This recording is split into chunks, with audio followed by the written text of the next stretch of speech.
안녕하세요. 입신이쌤 동패고 수학 담당하고 있는 이상철입니다. 오늘은 우리 예비고1 학생들, 동패고 지망하고 있는 예비고1 학생들 동패고 수학 시험 어떻게 나올지 혹은 이제 내신 준비를 어떻게 해야 될지 고민이 많을 것 같아서 그 부분에 대한 얘기를 좀 말씀드리려고 하고요. 내년에 이제 저의 수업을 듣는 학생들이라고 생각하고 이런 부분들은 좀 미리 준비가 됐으면 좋겠다, 당부의 말씀을 드린다 정도로 이해해 주시면 될 것 같습니다. 바로 시작을 해볼게요.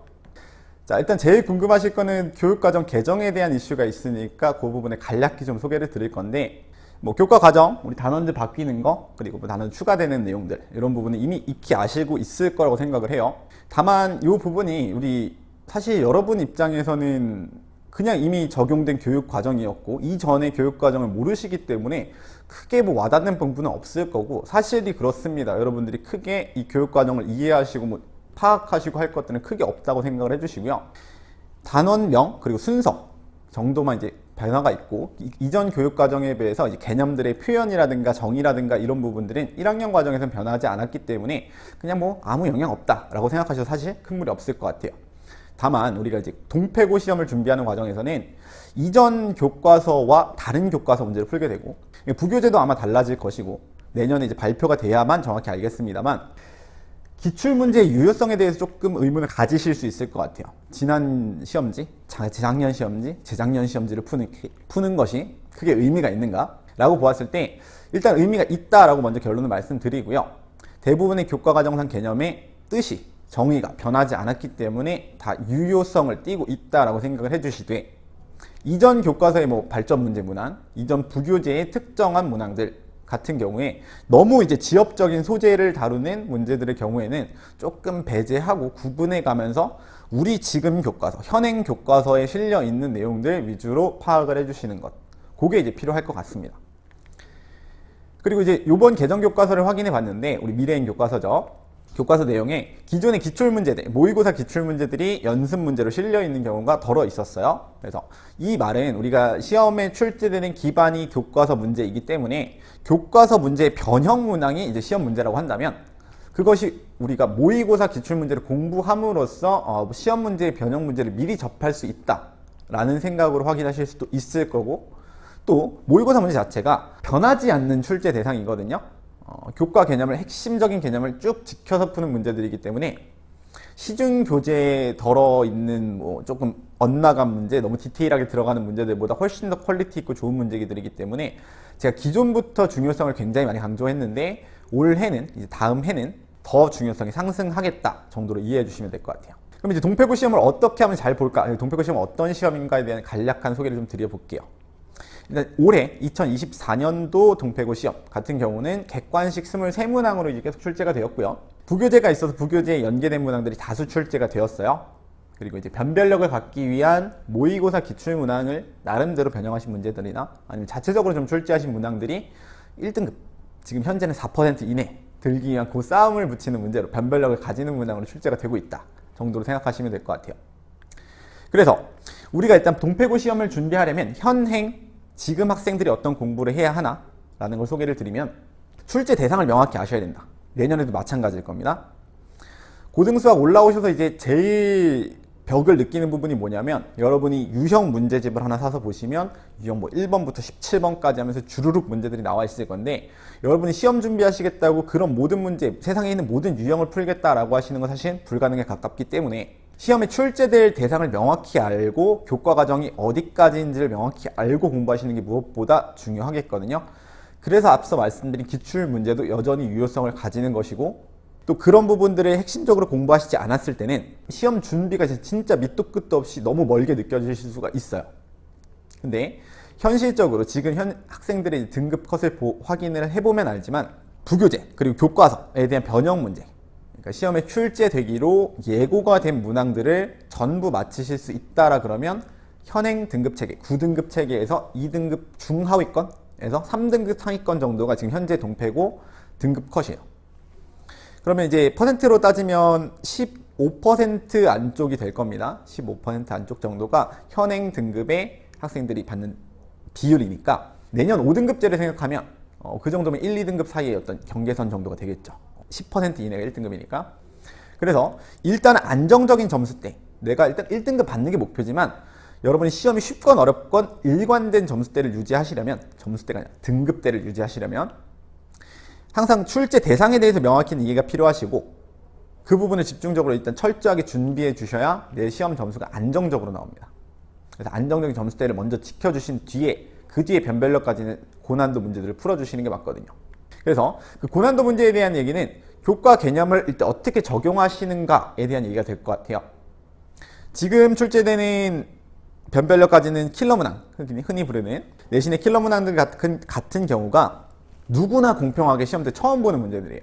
그러면 시험 때 처음 보는 거, 자기 실력을 이제 테스트하겠다라는 거죠. 우리가 준비보다는 내 역량이 어떠한가를 테스트하는 문항들일 건데, 이 부분이 절대로 교과 과정을 벗어나서 내거나 선생님들이 뭐 이상한 문제를 가져와서 내지 않기 때문에, 그래서 자체 문제를 굉장히 잘 출제하시거나 혹은 모의고사 문항들을 가져오시는 경우가 많아요. 그럼 이 부분에 대해서 여러분이 처음 보는 문제를 어떻게 해결하실 거냐, 물론 모의고사 문제들을 미리 많이 풀어두시면 내가 본 문제가 있을 수도 있겠으나 그런 얄팍한 확률에 기댈 수는 없으니 처음 보는 문제를 어떻게 풀 거냐를 준비해 주셔야 되는 거고, 제일 핵심적으로 강조드리고 싶은 거는 여러분 문제 공부하실 때 잘못된 습관으로 공부하시면 안 돼요. 그래서 단순히 지금 선행학습 하시면서 또 여태껏 공부해 오시면서 문제 풀어서 답 내는 과정에만 너무 집중하셨다면 고등학교 때 와서 힘들어질 수 있다는 부분을 이해해 주시고, 그럼 내가 무엇을 봐야 되냐? 문제 풀이 하실 때는 내가 배운 교과 개념이 이 문제 안에 어떻게 적용이 되었는가를 확인해 주시고, 그 문제 풀이 과정에서 이제 소재는 늘상 달라질 수 있는 겁니다. 예를 들어서 뭐 이차 함수와 직선의 위치 관계를 묻는 문제다 라고 하면 핵심적인 개념은 이차 함수와 직선이 어떻게 만나느냐, 교점이 어떻게 생기고 교점을 내가 어떻게 구하는가가 될 것이고, 그 마지막에 답을 적는 과정에서는 뭐 복소수 단어는 연계가 될 수가 있고 근과 계수의 관계가 연계가 될 수도 있고 또 어떤 다른 단어는 연계될 수도 있는 거기 때문에 일단 문제 핵심적인 풀이 과정이 어디까지이고 이 뒤에 계산 부분, 풀이 과정에 해당하는 부분은 소재가 언제든지 달라질 수 있음을 구분해서 공부하시는 거, 그래야 시험 때 처음 보시는 변형 문제에 대해서 이 문제가 이러한 교과 개념 바탕으로 출제가 되었구나, 내가 아는 문제고 나는 그 풀이 과정이 이 부분이 변형이 됐으니 적용하면 되겠다 등을 확인하실 수 있는 거기 때문에, 공부하실 때 단순히 식 써서 답 낸다에 얽매여 계시면 고등학교 과정부터는 진짜 힘들어질 수가 있겠습니다. 지금부터 미리 문제에 어떤 개념이 적용된 건지를 파악하시는 연습이 되어야겠다. 그렇게 동패고 시험을 일단 간략하게 소개를 드렸는데, 그럼 지금 예비고 학생들은 어떤 공부를 하셔야 되느냐? 제일 강조드리고 싶은 건 일단은 연습량, 학습량을 확보를 해주셔야 돼요. 수학 말고 다른 과목도 마찬가지예요. 고교 학습 과정 들어오시면 학습량 자체가 굉장히 많이 필요해지실 거고, 특히나 수학은 그 부담감이 더 할 수가 있겠습니다. 그러면 일단 제일 먼저 중요하게 생각하실 건 학습 습관, 양을 늘리셔야 돼요. 내가 중학교 때처럼 공부해서는 고등학교 때는 절대로 좋은 점수 받을 수 없다는 생각을 갖고 계셔야 되고, 학습 양을 꾸준히 늘려주셔야 돼요.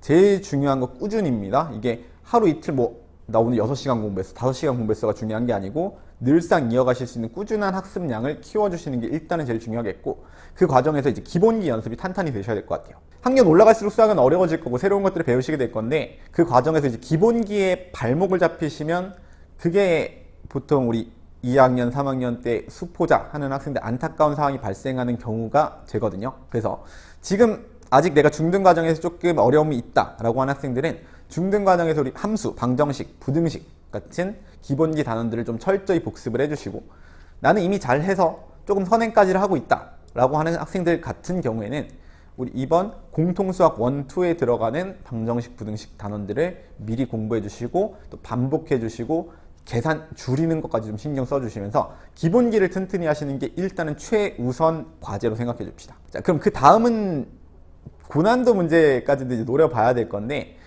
그때 제일 중요하게 생각하실 거는 이 학습 방향의 차이입니다. 학습 방향의 차이. 중등 과정에서는 앞서 말씀드렸던 대로 수학 교과 과정에 기본기들을 배우는 단원들이 쭉 깔려 있기 때문에 여러분이 중등 과정에서 공부하실 때 어떤 느낌이셨을 거냐면, 사실 무슨 단원을 공부하건 간에 X 적어놓고 Y 적어놓고 미지수 찾아서 식 쓰고 푼다, 식 쓰고 답을 적는다 하는 경우만 쭉쭉쭉쭉 공부해 오셨을 거예요. 그래서 사실 단원 간의 구분이 모호하게 느껴지시는 게 정상이고, 그래서 여러분들이 흔히 중학교 때 어려워하는 과목이 닮음 단원 혹은 이제 경우의 수 단원 같이 식으로 안 풀리는 녀석들 아니겠어요?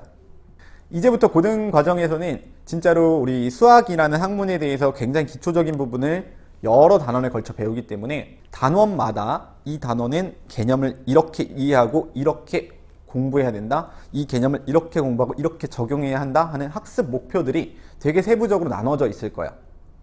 그래서 이 학습 목표에 맞춘 공부를 꼭 해주셔야 하고, 이 공부를 미리 선행을 하라는 게 아니라 여러분 지금부터 학습 목표에 맞춰 공부하는 습관을 들이셔야 돼요. 앞으로는 수학 공부하시는 게 식 적고 풀어서 답 내고 이런 단순한 과정으로 이제 반복이 되시면 안 된다는 얘기예요.